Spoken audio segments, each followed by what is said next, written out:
Boat dealers can't sell their boats anymore, and the proof is the thing that looks like the opposite. Drive past any dealer right now and the lot is packed. More new boats than they've had in years, gleaming in rows. Looks like business is booming. It's the exact opposite. Every one of those boats sitting there is quietly bleeding the dealer money every single day it doesn't sell. And most of them have no good way to stop it. The boom that made these guys rich 3 years ago is the same thing strangling them right now. So let me pull the curtain back on what's really happening behind that full showroom. What's trapping these dealers and how a smart buyer can turn the whole mess into the best boat deal he'll ever get. I'm not here to give you financial advice. I'm here to show you what's happening on the other side of that sales desk. New boat sales in America dropped around 9% last year, down to about 215,000 boats from 236,000 the year before. Tens of thousands of boats that would have sold in a normal year just sat there. But this isn't really a story about sales being a little slow. It's a story about a whole system that got built during the good years and is now quietly turning on the people who run it. The boom that printed money for every dealer in the country from 2020 to 2022 wasn't the good times, it was the setup. What's happening now is the fallout, and almost nobody outside the industry understands what's actually going on behind that full lot. Start with something simple, because if the market were behaving normally, none of this would be alarming. Every business has a slow season. A soft year here and there is just the cycle breathing. But that's not what this is. The dealers aren't dealing with a normal slow stretch. They're caught in a trap that they helped build, and the boats sitting on that lot are the proof. Here's the first thing nobody tells you. That dealer doesn't actually own most of the boats on his lot. He borrowed them. When the boat dealer stocks his showroom, he isn't paying cash for 40 boats. He's using something called floor plan financing, which is a giant line of credit from a lender that buys the boats from the manufacturer and parks them on this lot. The dealer holds them on his lot and tries to sell them, but the clock is running the whole time because he pays interest on every one of those boats every single month it doesn't sell. Usually around 1% of the boat's value a month. Sit with that number for a second. Say a dealer has 5 boats averaging $200,000 each. That's $1 million of inventory, and at roughly 1% a month, he's paying about $10,000 in floor plan interest just to let those boats sit there. He hasn't sold a thing, he's just paying rent on metal that won't move. Now multiply that across a lot stuffed with 60 or 80 boats, and you start to see the bleeding. And there's a clock on it that most buyers never hear about. A fresh boat on the lot might cost the dealer almost nothing in interest for the first 90 days, because the manufacturer often covers that early window to get product moving. But once that grace period burns off, the meter switches on hard, and the lender starts asking for curtailments, which are partial paydowns on a boat that still hasn't sold. So now the dealer is reaching into his own pockets to pay down a boat sitting right there on his lot. Money going out with nothing coming in. And when a dealer gets truly desperate, you get the thing lenders fear most. He sells a boat, takes the customer's money, and doesn't pay the lender back what he still owed on it. They call that selling out of trust, and it's the exact move that ends with the lender yanking the whole floor plan and padlocking the doors. That's not a slow decline anymore. That's how a dealership dies in a weekend. And it gets worse the longer they sit, because floor plan loans are built to squeeze. The longer a boat ages on the lot, the higher the carrying cost climbs. And at a certain point, the lender can demand a chunk of the principal back, or call the whole loan due, whether the dealer has sold the boat or not. So now he's got a choice. He can keep bleeding interest on a boat nobody wants, or dump it for less than he paid just to raise the cash before the lender comes knocking. That right there is the trap. Every unsold boat is a meter running against him, and the boom is exactly what loaded that lot up in the first place. So why doesn't he just slash the prices and move them? That's where the second half of the trap comes in, and it's the part buyers feel without understanding. During the pandemic, boat prices shot through the roof. Demand was insane. Supply was short, and prices climbed and climbed. Then the demand cooled off, but the prices mostly didn't, because the costs underneath them never came back down. The cost of aluminum and parts kept climbing. Tariffs on imported components piled on more, and the manufacturers held their prices high to protect themselves. So the dealer is sitting on boats that cost him a fortune to stock, and he can't cut the price to the bone without selling at a loss he can't survive. At the same time, the other side of the deal fell apart. Interest rates climbed, and the cost of borrowing to buy a boat climbed right along with them. The exact same boat that felt affordable a few years ago now comes with a monthly payment that's hundreds of dollars higher, purely because money got expensive.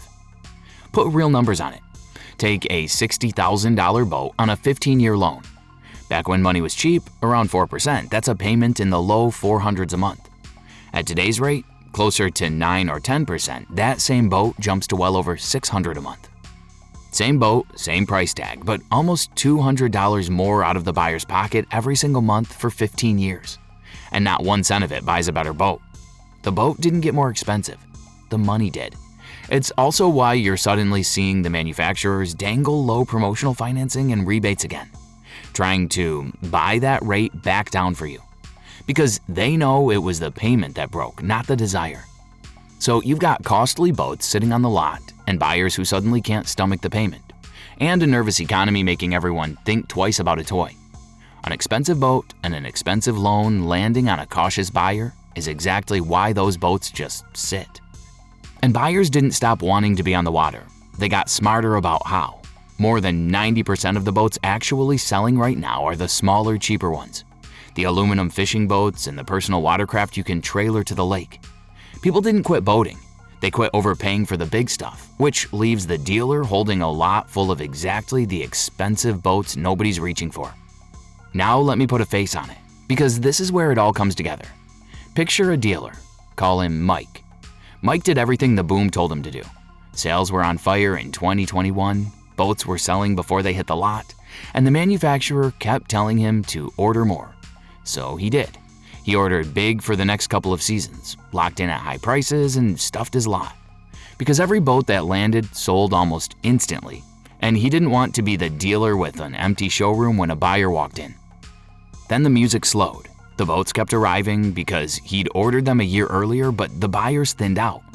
Now Mike's lot is full of high-priced boats he ordered in the good times.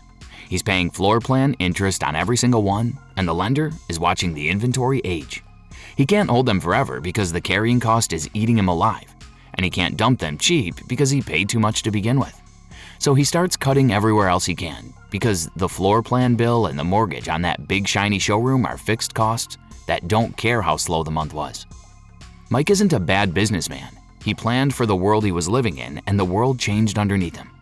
That's how good dealers end up in trouble, and it's the same story playing out on lots all over the country. There's one more move to squeeze forces, and it lands right on you if you're trying to upgrade. Watch what happens to trade-in offers in a market like this. When a dealer's already drowning in boats he can't move, the last thing he wants is to take your used one onto the same lot. So he lowballs your trade hard because every boat he takes in is one more meter running against him. So you bring in a boat you still owe money on. He offers you thousands less than you expected. And if you owe more than that offer, the leftover debt gets rolled straight into the loan on your new boat. Now you're underwater on the new one before you've even launched it. The dealer's problem just quietly became your problem, and most buyers never see the handoff happen. And when a lot of Mikes are stuck at the same time, it stops being one dealer's problem and becomes the whole industry's problem. The manufacturers see the orders dry up, so they slow their factories and cut jobs. Some dealers can't carry the costs through a long enough slowdown, so they close their doors or get bought up by bigger groups. And that part matters to you more than it sounds. When the small family dealer down the road folds or gets swallowed by a big group, the place you bought from, the people who knew your boat and honored your warranty work, can just vanish. Now you're hauling your motor an hour further for service, or fighting to get warranty work done by a shop that never sold you the thing.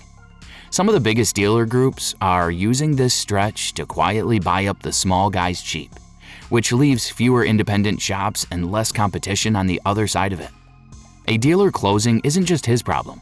It's every customer he ever had suddenly holding a boat with no home. The used market gets flooded too, partly by all the people who bought at the peak and now want out. And used prices swing all over the place.